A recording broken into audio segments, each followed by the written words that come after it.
नमस्कार, मेरा नाम है अर्पित शुक्ला और लोकसभा चुनाव 2024 अपने लगभग अंतिम दौर में हैं और आज हमारे साथ मौजूद हैं बीजेपी की तरफ से प्रत्याशी भारत सिंह कुशवाहा और फिलहाल अपने जनसंपर्क के लिए जा रहे हैं। लेकिन इसी दौरान गाड़ी में ही हम इनसे बातचीत करते हैं और जानते हैं। भारत सिंह जी चुनाव के लगभग अंतिम दौर में प्रवेश करने वाले हैं।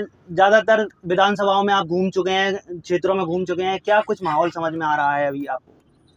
देखिए, देश पूरा मोदी में हो रहा है। हमारा मध्य प्रदेश भी ग्वालियर मोदी में है। मोदी जी के काम अच्छे हैं। मोदी जी ने देश की चिंता करके देश की प्रगति उन्नति के लिए काम किया है और देश को आज जो सम्मान विश्व स्तर पर मिल रहा है उसमें मोदी जी ने ईमानदारी के साथ इस काम को बढ़ाया है। और मैं ये कहना चाहूँगा कि मोदी जी के नेतृत्व में हमारा राष्ट्र मजबूत हो रहा है और 2047 तक हमारा राष्ट्र परम वैभव पे पहुंचे। बिल्कुल सही बात है। लेकिन 2024 के चुनाव को आप लोकसभा चुनाव को चुनौती की तरह ले रहे हैं या फिर आसान लग रही है दिल्ली की कि आसानी से निकल जाएगा चुनाव? देखिए, लोकतंत्र में जनता सर्टिफिकेट देती है। हमें जनता पर, मतदाताओं पर पूरा भरोसा है। हमें अपने काम पे भरोसा है, मोदी जी के काम पे भरोसा है। इसलिए ये हमारे ऐसा मैं मानता हूँ कोई कंपटीशन नहीं है। जनता लोकतंत्र में जिसके साथ रहती है वो ही सरकार बनती है, वो ही चुनाव जीतता है। जनता हमारे साथ है। जनता जनार्दन का हमारे ऊपर आशीर्वाद है। जनता भारतीय जनता पार्टी को, मोदी जी को सामने रख करके बीजेपी अपना कैंपेन चला रही है। लेकिन कहीं ना कहीं लोकल लोगों की उम्मीदें होती हैं कि हमारा प्रतिनिधि बनेगा तो हमारे लिए कुछ काम करेंगे। तो आपका कोई विजन या कुछ सोचा है कुछ आपके खास मैं इतना कहना चाहूँगा कि जो राजनीति की शुरुआत मेरी ग्राम पंचायत से लेके शुरुआत हुई है। मैं जिला पंचायत का सदस्य भी रहा हूँ, सभापति भी रहा हूँ कृषि का, और भारतीय जनता पार्टी का 2 बार अध्यक्ष रहा हूँ। और मुझे एमएलए बनने का 2 बार सौभाग्य प्राप्त हुआ है। मिनिस्टर भी मध्य प्रदेश सरकार में बना हूँ। कई विभाग मेरे पास रहे। मुझे जो प्रसन्नता है कार्यकर्ता होने के नाते, प्रधानमंत्री जी का पत्र आया है जो मेरे पास जो विभाग था उसमें प्रधानमंत्री जी ने खुद मेरे काम की सराहना, पूरी प्रशंसा की है। तो मैं इस बात को भी कहना चाहूँगा कि राजनीति की अनुभव और प्रैक्टिकल अनुभव और काम करने का जो अनुभव होना चाहिए एक राजनीतिक क्षेत्र में, समाज सेवा में, वो मेरी कोशिश रही है कि उस अनुभव के आधार पर जनता की सेवा ईमानदारी से कर सकूं और जनता का आशीर्वाद मेरे ऊपर हमेशा रहा है। मैं उन लोगों को भी कहना चाहता हूं जो केवल राजनीतिक चुनाव के लिए राजनीति करते हैं, दिमाग से राजनीति करते हैं। यहाँ दिल से भी राजनीति करना पड़ती है। ये हिंदुस्तान है और हिंदुस्तान में व्यक्ति अगर अंदर आत्मा के साथ प्रेम और भाव से अगर काम करता है तो जनता उसको स्वीकार करती है। मैं इतना जरूर कहूँगा कि राजनीतिक क्षेत्र में प्रैक्टिकल धरातल का अनुभव जरूरी है, क्योंकि पढ़े लिखे तो हमारे पास आईएएस आईपीएस हैं, देश में वो चलाते हैं और उनको राजनेता सरकार चलाती है। और सरकारों में जो लोग रहते हैं, प्रतिनिधि और रहते हैं, उनको धरातल प्रैक्टिकल अनुभव होता है।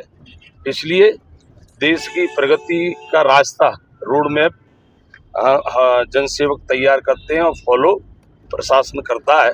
तो इसलिए मैं ये कहना चाहूँगा कि सही दिल से जनता की सेवा करता है कोई व्यक्ति हो, उसको आशीर्वाद मिलता है। बिल्कुल सही कह रहे हैं, आशीर्वाद मिलता है जो जनता की सेवा करेगा। लेकिन कहीं ना कहीं प्रवीण पाठक सामने से कुछ ऐसे वीडियोस भी उन्होंने सोशल मीडिया पर डाले कि कुशवाहा समाज के गांव में मेरे ऊपर हमला हो गया, तो वो एक जातिवाद का टैग लगाना चाह रहे हैं कि भारत सिंह कुशवाहा जाति के नेता हैं और वो बन गए तो फिर जातिवाद आएगा। तो इस पर क्या कुछ कहना चाहेंगे? देखो, मेरी बात सुनो। मैं किसी पे व्यक्तिगत रूप से कटाक्ष इसलिए नहीं करता हूँ। हमारे पास नेतृत्व अच्छा है, नेता अच्छा है, नियत अच्छी है, नीति भी अच्छी है।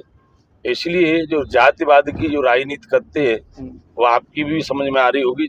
केवल एक जाति के आधार पर कोई व्यक्ति चुनाव जीत नहीं सकता है। और सर्व समाज का जब आशीर्वाद मिलता है, सर्व समाज का आशीर्वाद भारतीय जनता पार्टी के साथ है, मोदी जी के साथ है, हमारे साथ है। मैं एक बार नहीं 2 ग्वालियर ग्रामीण जैसी विधानसभा से 2 बार विधायक रहा हूँ। और मेरे मित्र एक बार में ही शहर में आउट हो गए। उनके समय 15 महीने में उन्होंने क्या किया, वो पहले दक्षिण की विधानसभा को हिसाब दें, उनको पूरी तरह से निगलेक्ट दक्षिण की विधानसभा ने निगलेक्ट किया है। और मेरे ऊपर आशीर्वाद हमेशा जनता का रहा है। और इतना जरूर कहूँगा मैं कि व्यक्तिगत राजनीति को कोई स्थान नहीं होना चाहिए, एक अच्छे विचार को स्थान होना चाहिए। बात सोशल मीडिया और टीवी पे बोलने से काम नहीं चलता है, वो काम चलता है धरातल से। क्या कहाँ रोड बनना है, कहाँ किस खेत को पानी की आवश्यकता है, कहाँ हमारे शहर को किस रोड मैप के साथ शहर का विकास करना चाहिए, कहाँ शहर को एयरपोर्ट की आवश्यकता है, कहाँ हमारे स्टेशन की आवश्यकता है, कहाँ बस स्टैंड की आवश्यकता है। तो ये इस प्रकार से मैं ये कहूँगा कि हम हमेशा राजनीति को सेवा भाव से करते हैं। लोगों की चिंता भारतीय जनता पार्टी ने की है, हमें कोई फर्क नहीं पड़ता है जो वीडियो के माध्यम से बोला। देखिए एक चीज और कहूँगा, अब जो अगर वो अपने आप को शिक्षित मानते हैं, सबको अशिक्षित मानते हैं, तो इनकी बहुत बड़ी कहीं ना कहीं कैंपेन चला नहीं, बहुत बड़ी भूल है, बहुत बड़ी भूल है। उनसे ज्यादा अनुभव राजनीतिक क्षेत्र में, सेवा के क्षेत्र में मेरा उनसे ज्यादा अनुभव है। मैं आपको ये बताना चाहूंगा, मेरे 25-30 साल जीवन में मैं लगातार प्रतिनिधि बना हूँ, संगठन में भी काम किया है, सरकार में भी काम किया है, और लोगों के बीच में रहकर काम किया है। वो क्या जाने, अब वो ऐसी बातें करते हैं, जनता सब जानती है, आजकल के युवा सब जानते हैं। एक मैंने होर्डिंग देखी थी, 1 लाख युवाओं हाँ 1 लाख युवाओं को जी रोजगार देंगे। क्या देंगे? सरकार 1 लाख युवाओं को एक महीने में एक जिले में, एक जिले की बात कर रहे हैं, एक संसदीय क्षेत्र की बात कर रहे हैं, तो सबसे सभी झूठ तो ही। वो सामने होर्डिंग भी लगा हुआ है, आप देख सकते हैं कि ग्वालियर में नहीं रहेगा युवा बेरोजगार। अब मैं जो पूछ रहा हूँ, 15 महीने सरकार में रहे, एक शिलान्यास नहीं कर सके, एक काम शुभारंभ नहीं कर सके, ये क्या युवाओं को रोजगार देंगे? मेरे पास फूड प्रोसेसिंग विभाग रहा, मध्य प्रदेश सरकार में काम किया। मैं प्रधानमंत्री जी का भी पत्र आपको बताऊंगा। फूड प्रोसेसिंग के क्षेत्र में हमने 12,000 यूनिटें छोटी मोटी स्वीकृत की थी, स्टार्टअप स्वीकृत किए थे, उन पर लोगों को सब्सिडी दी थी। युवाओं को सब्सिडी के माध्यम से युवाओं ने अपना रोजगार धंधा प्रारंभ किया, ग्वालियर के अंदर भी किया है। तो हम धीरे धीरे युवाओं को रोजगार देने में जो हमारा रोड मैप है उस पर हम सफल हो रहे हैं। ये सिर्फ बातें कर सकते हैं, काम नहीं कर सकते हैं। अगर इन लोगों कांग्रेस के मित्रों की नीयत ठीक होती तो ये सरकार चलाते। ये सरकार इसलिए नहीं चली कि इन्होंने इनके क्षेत्र में जाकर देखिए, सबसे ज्यादा लूटपाट, लूट खसोट और भ्रष्टाचार और एक शहर का माहौल बिगाड़ने का, हर शहर का माहौल बिगाड़ने का काम कांग्रेस की सरकार में हुआ था। कल राहुल गांधी भिंड में आए थे और उन्होंने अपनी जो स्ट्रेटजी है, अब दलित वोटर या संविधान आरक्षण पे ये बताया कि बीजेपी आ गई तो संविधान बदल देंगे, आरक्षण को खत्म कर देंगे, और ओबीसी SC ST वोट को टारगेट कर रहे हैं। क्या कहना चाहेंगे? देखिए जनता सब जानती है, SC ST OBC सब लोग जानते हैं कि ये किसी का भला करने वाले नहीं है। ये सरकार के भूखे लोग हैं, और ये सरकार के भूखे लोग हैं, ये चुनाव के भूखे लोग रहते हैं। अगर संविधान पे ईमानदारी के साथ अगर किसी हमारे देश के अंदर प्रधानमंत्री जी ने पूरी तरह से संगठन को एक आत्मा मानते हुए, हमारे देश का स्तंभ संगठन है, हमारे देश का स्तंभ संविधान है, और संविधान के अनुसार ये सरकार चल रही है। और धीरे धीरे संविधान खत्म नहीं होगा, खत्म कांग्रेस होती जा रही है। इसलिए कांग्रेस को अपनी चिंता है। कांग्रेस को लोग छोड़ते हुए भारतीय जनता पार्टी में आ रहे हैं, अन्य दलों में आ रहे हैं। जब परिवार में ही विश्वास नहीं है तो जनता क्या विश्वास करेगी? राहुल गांधी जी तो कह रहे हैं कि हम आएंगे तो 8,500 रुपए देंगे हर महीने और 1 लाख रुपए महीने देंगे, एक झटके में गरीबी खत्म कर देंगे। और प्रधानमंत्री मोदी जी तो सिर्फ अमीरों की बात कर रहे हैं, अंबानी अडानी की ये काम कर रहे हैं। देखिए ऐसे अगर ये काम करने वाले होते तो उत्तर प्रदेश अमेठी रायबरेली नहीं छोड़ते, जाएंगे वारनाथ से लड़ रहे हैं चुनाव। और इसलिए मैं ये कहना चाहूँगा, कांग्रेस पूरी तरह टूट चुकी है, बिखर चुकी है। कांग्रेस से विश्वास पूरी तरह जनता का हट चुका है, और कांग्रेस कहीं कोई विकल्प नहीं है देश में। कांग्रेस विपक्ष में बैठने को तरस जाएगी इस चुनाव में। देखिए एनडीए भारतीय जनता पार्टी को माननीय प्रधानमंत्री जी के नेतृत्व में 400 से अधिक सीटें 400 से अधिक सीटें मिल रही हैं। और आपकी सीट कितने वोटों से निकल सकती है, क्या कुछ? देखिए इतना जरूर कहूँगा, पूरे देश में हमारे मध्य प्रदेश में 29 की 29 सीटें भारतीय जनता पार्टी जीतेगी, ये जनता मन बना चुकी है। ग्वालियर में भी मैं ऐसा मानता हूँ, ये ग्वालियर की जनता भी भारतीय जनता पार्टी को आशीर्वाद देगी और अच्छे मतों के साथ भारतीय जनता पार्टी यहाँ से विजय होगी, ऐसा मैं मानता हूँ। अच्छा मंत्री जी, एक और सवाल है मेरा, आप उत्तर नहीं देना चाहें तो कोई बात नहीं है, लेकिन सवाल ये है कि लगातार आप प्रयास कर रहे हैं, बीजेपी पूरी लगी हुई, लेकिन अंदरूनी रूप से कुछ विरोध सामने आ रहा है। एक ऑडियो आई थी इमरती देवी की, वायरल हुई थी, जिसमें वो अंदरूनी रूप से प्रवीण पाठक और फूल सिंह बरैया का समर्थन करते हुए दिखाई दी। इस पर कुछ कहना चाहेंगे या फिर? देखिए, ऑडियो में कई तरह की भाषाएं रहती हैं, मैंने तो सुना नहीं है। इतना जरूर कहूँगा, कांग्रेस में प्रचार करने वालों का टोटा हो चुका है। कांग्रेस में न कोई कार्यकर्ता प्रचार करने की स्थिति में रह रहा है, न नेता रह रहे। रोज धीरे धीरे आपने देखा होगा कांग्रेस को छोड़ते जा रहे हैं लोग।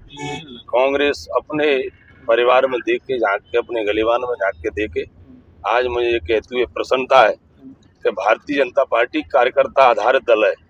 मैं भारतीय जनता पार्टी का कार्यकर्ता हूँ, तो सभी कार्यकर्ता और पूरी तरह से चुनाव में जुटे हुए हैं। भी सपोर्ट कर रही हैं।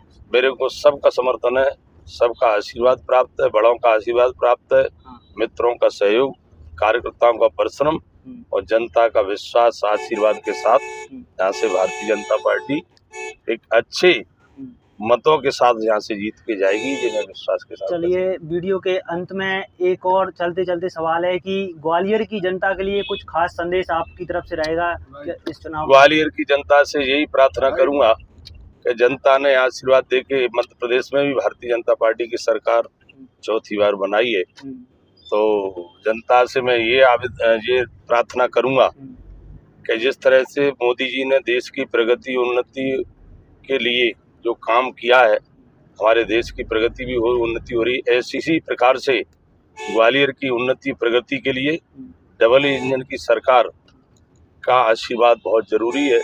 उन जनता के आशीर्वाद से मध्य प्रदेश की सरकार है और हमारे मोदी जी की सरकार भी बनने जा रही है, तो दोनों सरकारों का इस ग्वालियर में पूरे विकास में सहयोग मिले, ऐसी जनता से मैं प्रार्थना करूंगा कि आने वाली 7 तारीख को भारतीय जनता पार्टी को आशीर्वाद दें और अपने ग्वालियर की प्रगति का रास्ता एक खोले, और प्रगति और तरक्की ही हमारी प्राथमिकता में है। चलिए ठीक है, धन्यवाद। तो ये थे हमारे साथ ही भारत सिंह जी, जिनके साथ हमने चर्चा करी लोकसभा चुनाव को लेकर। फिलहाल इस खास चर्चा के बारे में आपका क्या सोचना है, आप अपनी राय जरूर लिखें और बने रहें हमारे साथ। धन्यवाद।